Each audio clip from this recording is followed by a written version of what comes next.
పండగలే high power ఉల్లాసం high power ఉత్సాహం high power ఆరోగ్యం హై పవర్ ఆనందం గుంటూరు వారి XXL మరియు హై పవర్ హార్స్ దేశవాళీ మినపగుళ్ళు బంధాలు అనుబంధాలు మరింత దృఢంగా మరింత బలంగా.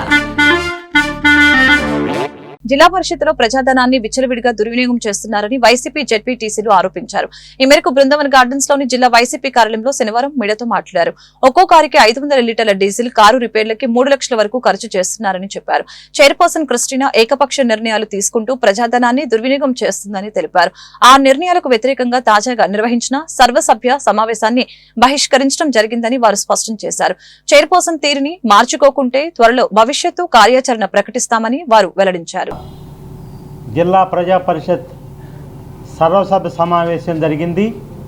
సమావేశంలో కోరం కాకుండా సమావేశం వాయిదా పడింది. కోరం కాలేదు అనేటటువంటిది చాలా ఇంపార్టెంట్ అయినటువంటి విషయం. కోరం కాలేదు, కోరం కానందువల్ల సభ వాయిదా పడింది అనేది చైర్పర్సన్ గారే తన నోటి గుండా వాయిస్ ఇచ్చినటువంటి పరిస్థితులు మీడియా మిత్రులందరికీ తెలుసని మనం చేస్తూ ఉన్నాం.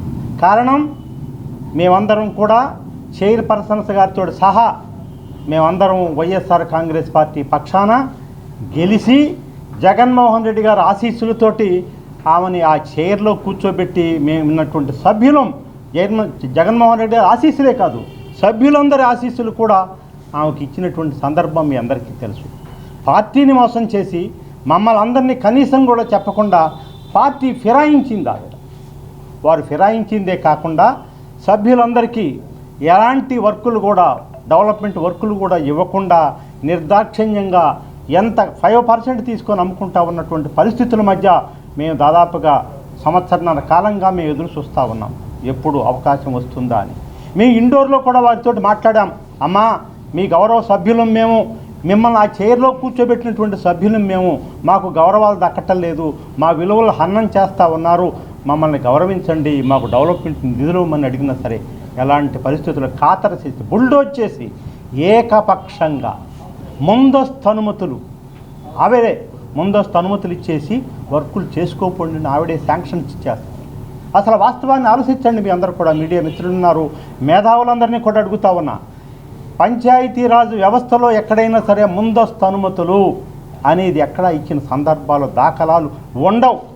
కేవలం ఒక ముఖ్యమంత్రి గారితో సహా ఒక వ్యక్తికి 1 ఎకరం పొలం ఇవ్వాలంటే క్యాబినెట్ తీర్మానం జరగాల, అసెంబ్లీలో పాస్ అయితే కానీ ఉన్నటువంటి పరిస్థితులు మనందరికీ తెలిసిన విషయం.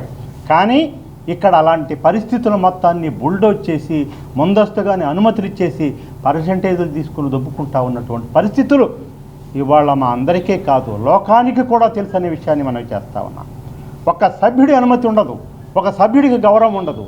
ముందస్తు అనుమతులు అని చెప్పి ఎవరు పడితే వారు, ఎవరో కూడా ముక్కుముఖం తెలియనటువంటి వాళ్ళకి విచ్చలవిడిగా అమ్ముకుంటా ఉన్నారు. ఇవాళ ఈ సమావేశంలో 12 కోట్ల రూపాయల ముందస్తుగా అనుమతులు ఇచ్చింది. ఎవరిని అడిగి ఇచ్చింది అనుమతులు? ఎవరికన్నా ఒక